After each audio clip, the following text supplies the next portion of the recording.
Veterans of this channel will recognise this army immediately from some of my very old battle reports from back in the day.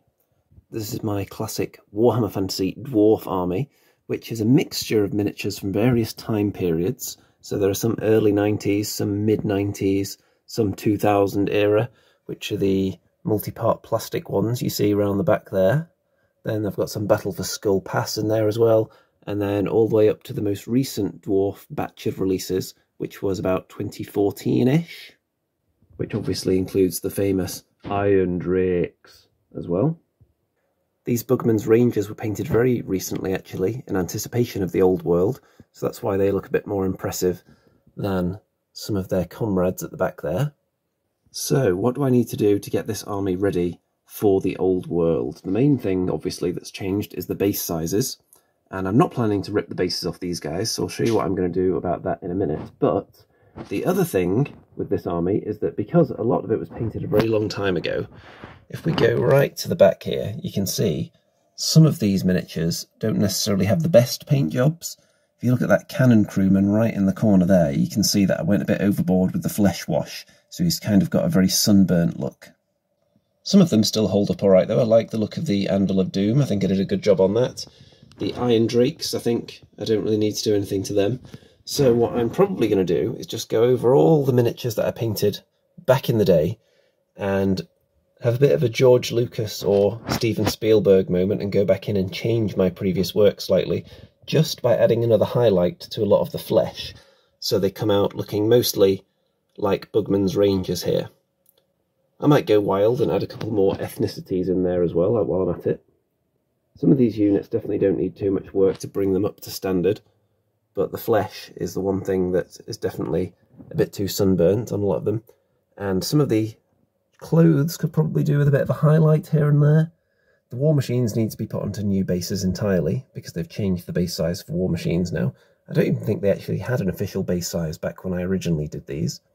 Gyrocopter, still looking pretty fly, if you will. So I went over to war bases and ordered a load of these bad boys. So these have holes in them that are 20mm for the old bases, and the unit will now be the right size with the spacings. And I've ordered them in 2x5 and various other sizes. We've got a 2x2 to maybe stick on the end of the unit there. We've got some single 5s. We've got all different various sizes so I can rank them up in different ways. And none of them are too big because I don't like the look of having a massive movement tray hanging off the back of a unit when it's only got 3 models left in it. But I've ordered a lot of those, and I'm going to be putting a magnetic sheet inside the squares and painting them green. So here are some that are complete, the first batch. I had 2 lots of magnetic sheet actually, and I put in the first one and it wasn't strong enough. So I had to remove that and then go with the thicker one, so it'll actually hold the models in place slightly. Some of the metal models I might actually add a second magnet under them to make it extra powerful. But I do have a lot of plastics, so they're fine with just one tiny magnet. And I'm not going to be launching the units across the room anyway, so they don't need to be held on that securely, just to stop them tipping over during normal gameplay.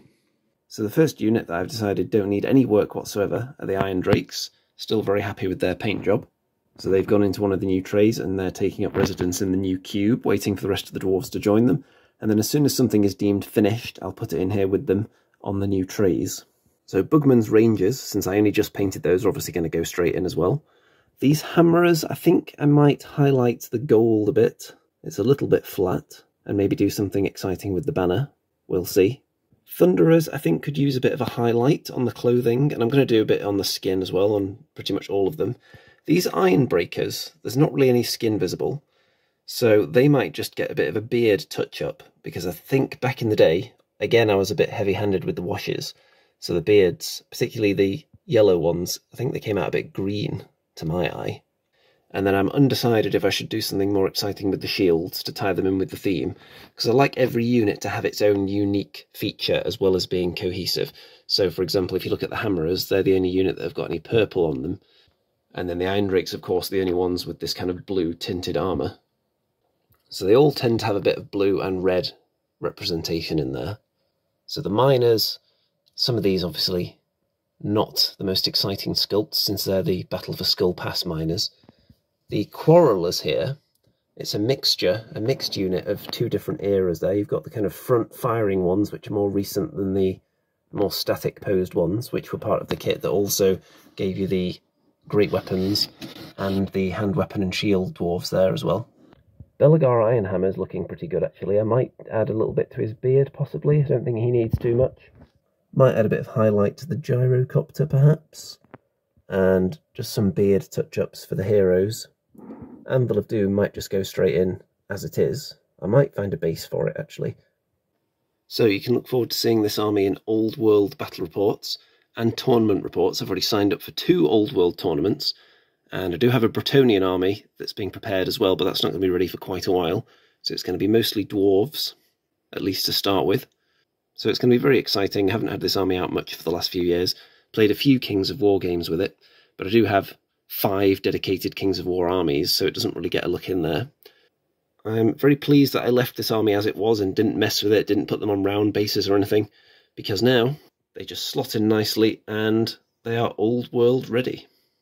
And while I was digging around through all my old templates and stuff, I found this lovely combat resolution tracker and various other nice golden accessories from the last edition of Warhammer Fantasy. So that's going to be getting some use. Anyway, let me know what you think needs touching up on some of these units to bring them up to my current standards. And hopefully I'll see you across the table commanding this horrific gun line.